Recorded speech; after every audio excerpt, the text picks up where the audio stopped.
Hi everyone, this is Dee from Passion for Paper Beads on Etsy.com.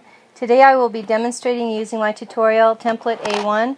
This is the tutorial that you picked up in my shop and printed out, and if you didn't, you can hop on over at the end and pick it up. Inside your tutorial is the template, and this is what it looks like when you print it out.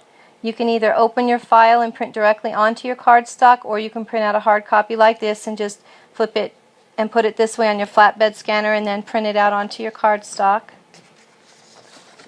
Once the lines are printed on your cardstock, it'll look like this. And what I want you to do is I want you to take the non-printed cardstock side and the non-printed bead sheet side and put them together. Get them lined up. And then you're just going to take and lift the right side, and you're going to run a strip of glue. I would go over it 2 times. Press it into place, turn it around, lift it up, run your glue, press it into place, and now your 2 pages are fused together. I call this remounting. They're fused together so they're like one sheet, so when you go to cut your cutting lines, they won't shift around and everything will come out the right size. Sometimes when you print out, that very last line might skip at the top. If it does, all you need to do is take a ruler and just draw your line in up at the top with your ruler, okay? So it's real simple. You just follow these lines. This one's marked A, the next one's marked B, and they just keep rotating across. So you're going to cut out your A strip.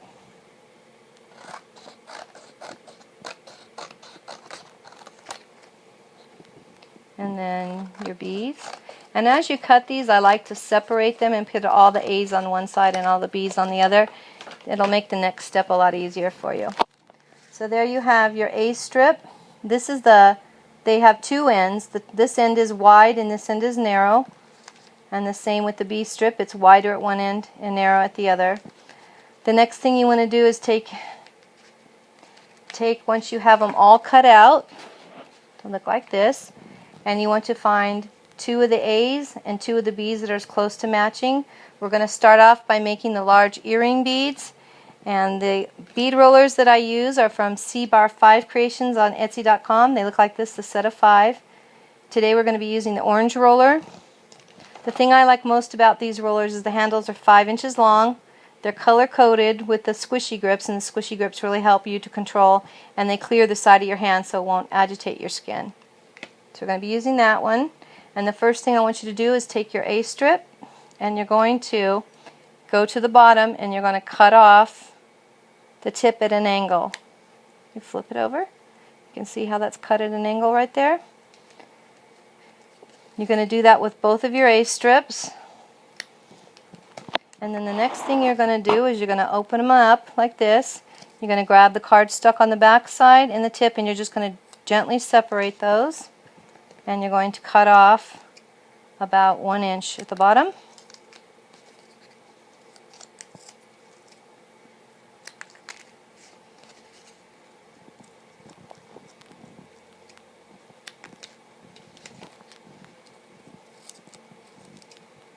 Okay, and the next step is you're going to take your bead roller, the other end, and you're going to put your thumb on top and your finger underneath, and you're going to pull it across. This is the pre-curling part, usually 2 or 3 times. When you're working with the thicker papers, the cardstock and the bead sheet that I printed this on is 90 pounds. So you've got cardstock with the 90-pound paper on top. Pre-curling, it'll really help make a nice smooth bead and keep your hands from getting too tired. Okay, so they're pre-curled now, 1 of each. The first thing we're going to do is we're going to make the larger earring bead. We're going to start with the B strip. And what I want you to do is put some glue on the bottom end, and then go ahead and insert the top into the little slit on your bead roller. You're going to put your finger behind your thumb on top, and you're going to pinch it and just turn. Give it a couple turns, and once it's locked in there, you can slide your hand down a little bit. You want to try and keep that base paper underneath the printed part. You don't want it to go to the left or the right. It would cause the end of your bead to come out just all one color. So you're just going to roll that down, trying to stay on center here.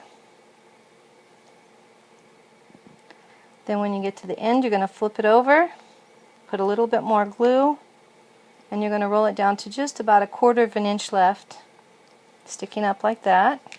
Then you're going to take the A strip and you're going to put some glue on top and on the bottom, and you're just going to slide this right in behind the B strip, and they fit right together. They're the same. The end of B is the same as the top of A. Make sure you get them lined up. That way you won't get a ridge in your bead. And hold it with your fingers. If you feel it start to slide, go back and check it. Hold it with this finger. Give it a turn. After you get a couple turns in there, then you'll be able to go back to rolling it.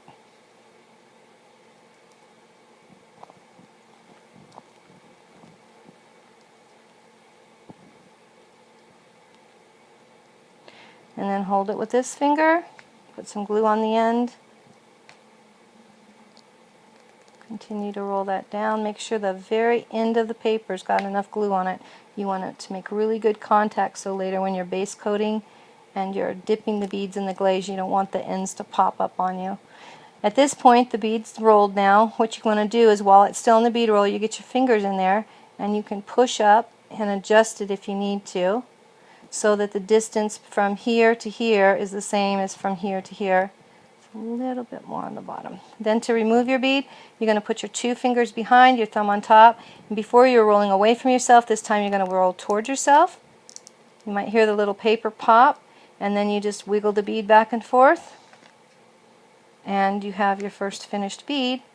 That is the larger earring bead. You want to put it down on a hard surface and press. That helps align all those ends so you have a nice smooth finish. And there you have your large earring bead. The next 2 beads that I'm going to make are going to be using just one of each size, 1A and 1B. On these, you want to cut both ends at an angle.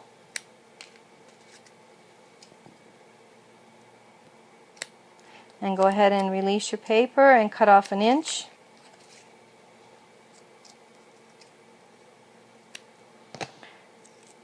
And then you'll take your bead roller and you'll pre-curl.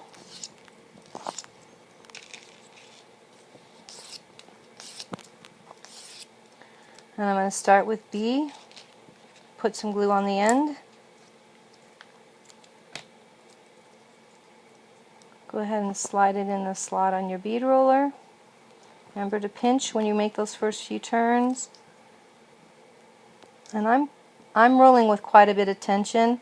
I like to make good, solid, strong beads that have nice smooth edges, and I think when you roll with tension that really helps make the bead solid and have your ends all line up nice and even. Make sure that paper doesn't sneak out. Keep it underneath. Make sure you stay on center. Then when you get to the end, put some more glue on and just hold it down into place for a second. Make sure it's in there. And then again, you can check your distance from here to here. It's a little bit more on the bottom than it is on the top. So I'm just going to go in there and give it a little tiny push. Now it's more even. Put your fingers behind and your thumb on top. Turn your bead roller towards your body. And then just wiggle that back and forth and it comes right out. And that is the medium barrel bead.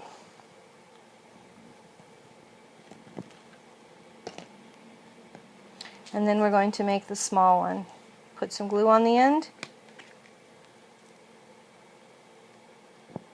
And slide it in. Sometimes if the paper's not exactly lined up on the end, it won't go in the bead roller, so you can just trim it so that you have both pieces of paper exactly the same.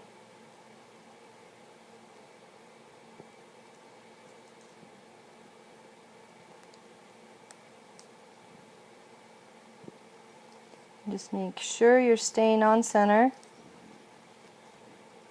Making sure that your base paper, your cardstock underneath, stays underneath the printed part.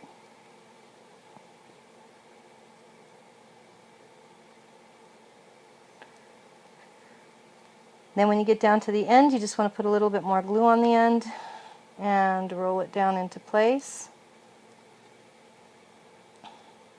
Again, you can check to see if it needs any adjusting. And then you just hold it, turn backwards, and wiggle the bead roller back and forth, and it comes right out. Again, make sure that you press your ends down on each bead, like so. And then you have the smaller one. So that makes all three sizes of beads. They look like this. And when you're all done, you can base coat them, which I'll have another tutorial just covering base coating and dipping, but you can base coat them, and I like to use the Mod Podge hard coat, which is this, because once it's fully dry it's not tacky at all like some of the other Mod Podge products. This one dries completely non-tacky, so I like to use this. And then after they've been base coated twice in Mod Podge and are fully dry, I string them on fishing line. And this is the fishing line brand that I use. You can get this at Walmart. It's usually about $1. It's 6-pound test, 700 yards, which will last quite a long time. And then the Vibrance is what I use to dip them in to make them shiny. And I usually give them at least 2 coats of Vibrance. And you can pick this up on Janice's website on Etsy, and it's also listed in the supplies, the link to pick up the Vibrance. If you have any questions at all, you can contact me through my Etsy shop. And thank you for watching.